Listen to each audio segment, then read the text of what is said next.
नमस्कार दोस्तों, आप सभी का स्वागत है शीनू लर्निंग पॉइंट प्लेटफॉर्म में। उम्मीद करती हूँ कि आप सब अच्छे होंगे, अच्छे ही नहीं बहुत अच्छे होंगे, फर्स्ट क्लास होंगे।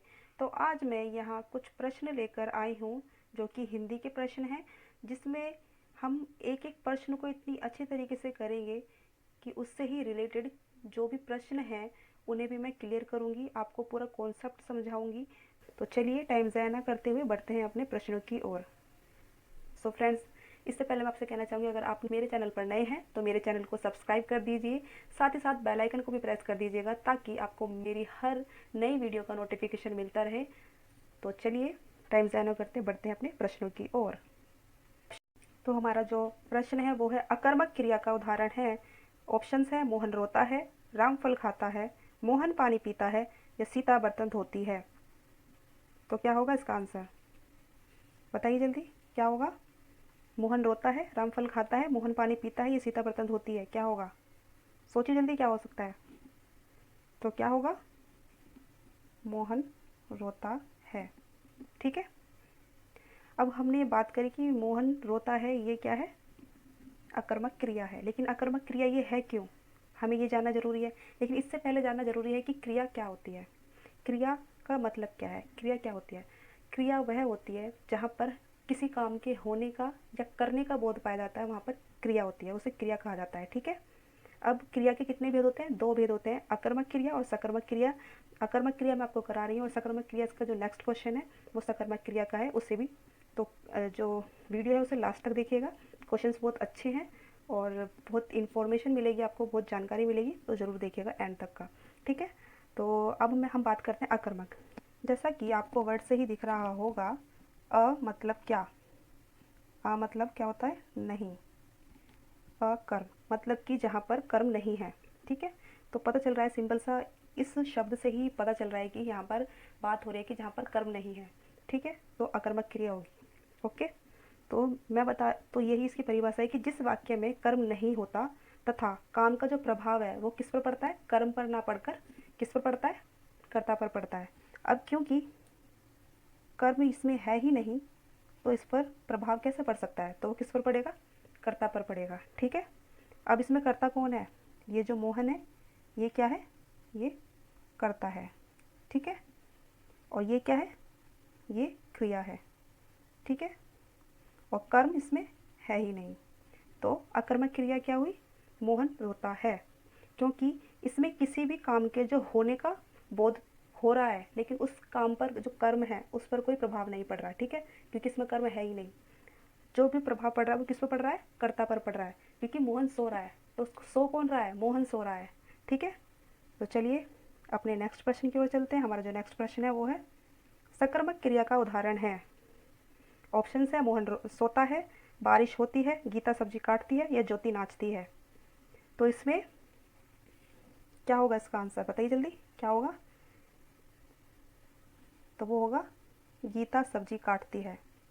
ठीक है, अब ये सकर्मक क्रिया कैसे है, अब हमें ये भी तो जानना जरूरी है कि ये सकर्मक क्रिया है क्यों, क्यों इसे बोला गया है कि गीता सब्जी काटती है सकर्मक क्रिया, ये अकर्मक क्रिया क्यों नहीं हो सकती। तो ये इसलिए नहीं हो सकती क्योंकि जो यहाँ पर कर्ता तो है ही, यहाँ पर कर्ता तो है ही, लेकिन यहाँ पर साथ में कर्म भी है। ठीक है, तो इसकी डेफिनेशन क्या बनती है, जिस वाक्य में कर्म होता है, कर्म तो होता ही है। ठीक है, और उस काम का जो प्रभाव है वो कर्ता पर तो पड़ता ही पड़ता है, उसके साथ में कर्म पर भी पड़ता है। ठीक है, दोनों पर ही इसका प्रभाव पड़ता है, किसका किसका प्रभाव पड़ता है, काम का प्रभाव पड़ता है। ठीक है, तो अब जो गीता है ये कर्ता है और ये सब्जी क्या है, कर्म है। अब जब गीता सब्जी काटती है तो सब्जी कट रही है ना, तो इसका मतलब क्या हो रहा है, सब्जी पर भी इसका प्रभाव पड़ रहा है।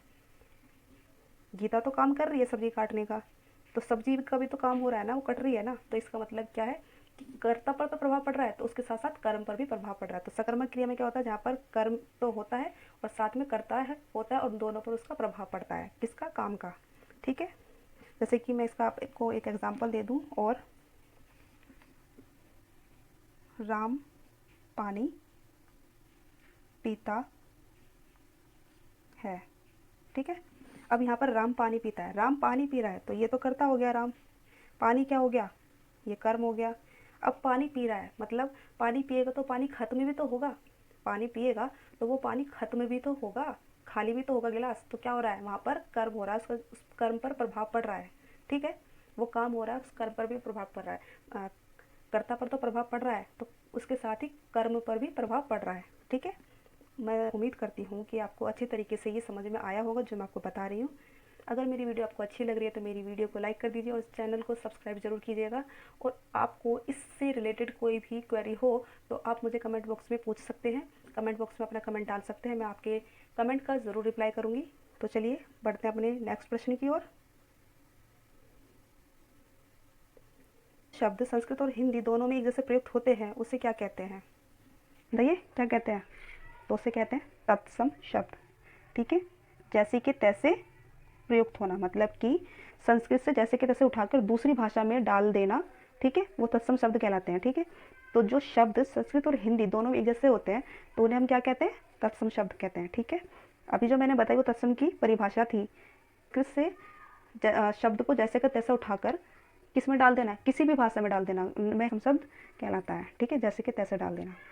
चलिए अपने नेक्स्ट प्रश्न की ओर चलते हैं। हमारा जो नेक्स्ट प्रश्न है वो है, इनमें से शुद्ध शब्द का चयन कीजिए। इनमें से शुद्ध शब्द का चयन कीजिए। तो ऑप्शन है ए उज्ज्वल, बी उज्ज्वल, सी उज्ज्वल, डी उज्ज्वल। तो क्या होगा, बताइए शुद्ध शब्द कौन सा है इसमें।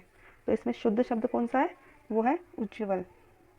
ये हमारा शुद्ध शब्द है। ठीक है, उज्ज्वल जो है इस तरीके से लिखा जाता है। चलिए अपने नेक्स्ट प्रश्न की ओर चलते हैं। हमारा जो नेक्स्ट प्रश्न है वो है, इसमें से शुद्ध शब्द है साप्ताहिक, साप्ताहिक या साप्ताहिक या फिर साप्ताहिक। फ्रेंड्स ये दोनों एक जैसे लिखे गए हैं। चलिए भैया बताइए फिर भी इनका आंसर क्या होगा इसमें से, साप्ताहिक या साप्ताहिक क्या होगा। चलिए बताइए, इसे हम कर लेते हैं। ठीक है, साप्ताहिक। चलिए अब बताइए तो क्या होगा इसका, बताइए इस क्या होगा इसका आंसर। तो इसका आंसर होगा साप्ताहिक। हमारा जो शुद्ध शब्द है वो क्या है, साप्ताहिक। ठीक है, ये हमारा शुद्ध शब्द है साप्ताहिक, इस तरीके से लिखा जाता है। चलिए अपने नेक्स्ट प्रश्न की ओर चलते हैं। हमारा जो नेक्स्ट प्रश्न है वो है, नील कमल में कौन सा समास है। नील कमल में कौन सा समास है, बहुब्रीहि समास, तत्पुरुष समास या कर्मधारय समास या द्विगु समास। कौन सा समास है, बताइए जल्दी कौन सा समास है।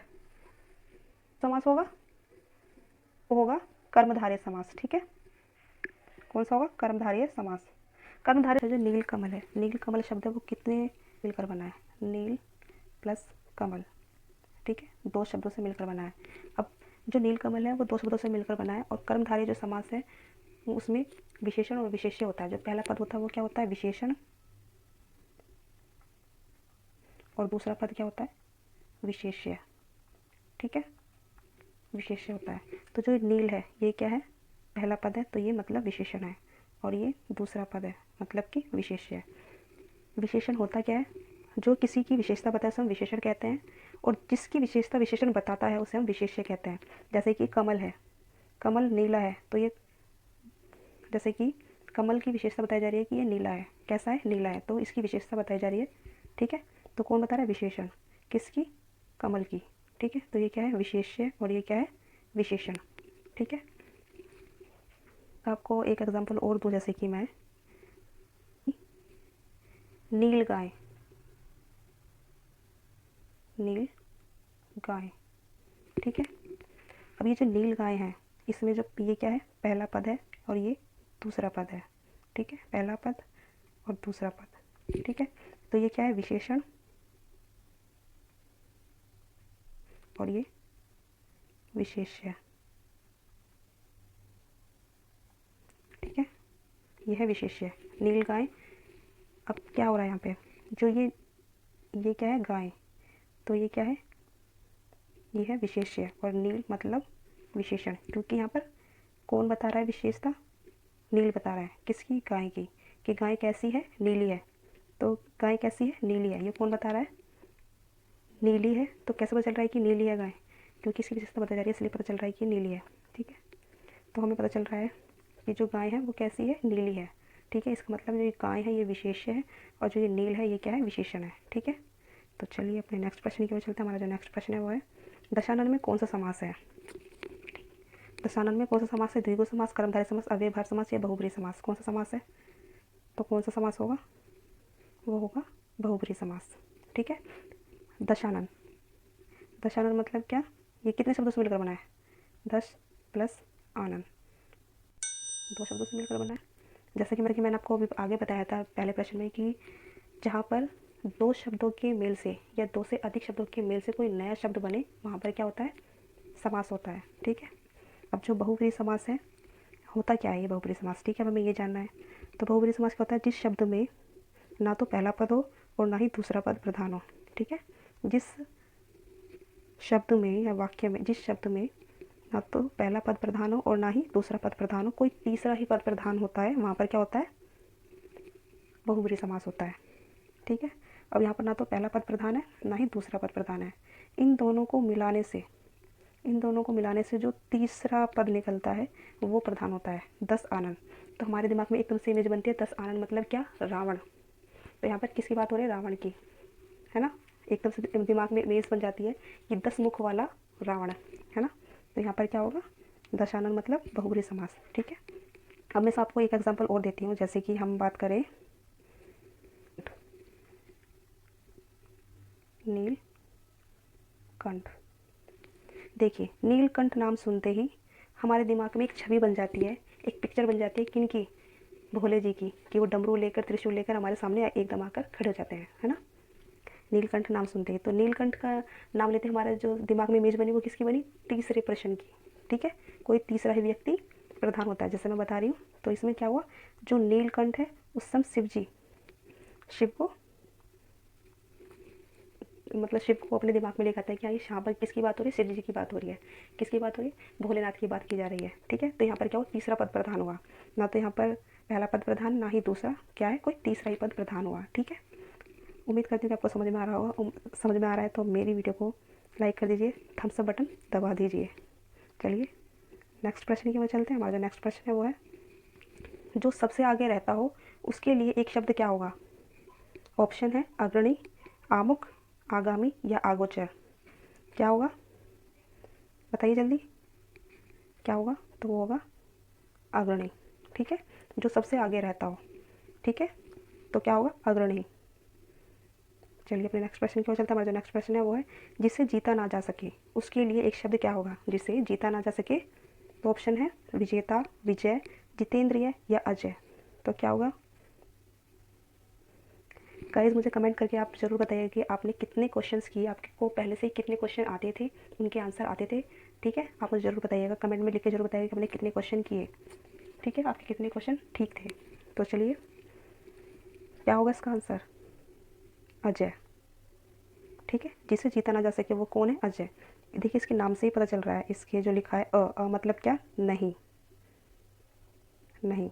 ठीक है, जय मतलब क्या, विजय, मतलब जिस पर अजय प्राप्त नहीं की जा सकती। ठीक है, अजय प्राप्त नहीं की जा सकती वो क्या है, जिसे जीता नहीं जा सकता वो क्या है, अजय। ठीक है, तो चलिए अपने नेक्स्ट प्रश्न की ओर चलते हैं। हमारा जो नेक्स्ट और लास्ट प्रश्न है वो है वारंट का हिंदी अर्थ क्या है। ऑप्शंस हैं अधिमान, अधिपत्र, राजपत्र या वारंटी। तो क्या होगा इसका, वो होगा अधिपत्र। वारंट का हिंदी अर्थ क्या होता है, अधिपत्र। ठीक है, अच्छा इससे हम वारंट को एक चीज़ से और जानते हैं, जैसे वारंटी हम बोलते हैं तो हम गारंटी, गारंटी भी बोल सकते हैं। ठीक है, तो चलिए हमारे यहाँ पर प्रश्न खत्म होते हैं। उम्मीद करती हूँ कि आपको ये वीडियो पसंद आई होगी, आपको अच्छी लगी होगी। अगर आपको मेरी वीडियो पसंद आई है तो आप मेरी वीडियो को लाइक कर दीजिए, शेयर कर दीजिए, ताकि और भी इसका आनंद ले सके, इस वीडियो का फ़ायदा उठा सके, उन्हें नॉलेज मिल सके। अगर आपको मेरी वीडियो अच्छी लगी हो तो मेरे चैनल को सब्सक्राइब करना ना भूलें। सब्सक्राइब करने के साथ साथ ही आप बेल आइकन को भी प्रेस कर दीजिएगा, ताकि आपको मेरी हर नई वीडियो का नोटिफिकेशन मिलता रहे और आपके लिए मैं इसी तरह की जानकारी से भरपूर खजाना आपके लिए हमेशा लेकर आती रहूँ। तो तब तक के लिए बाय बाय, टेक केयर, जय हिंद, जय भारत। मिलते हैं नेक्स्ट वीडियो में।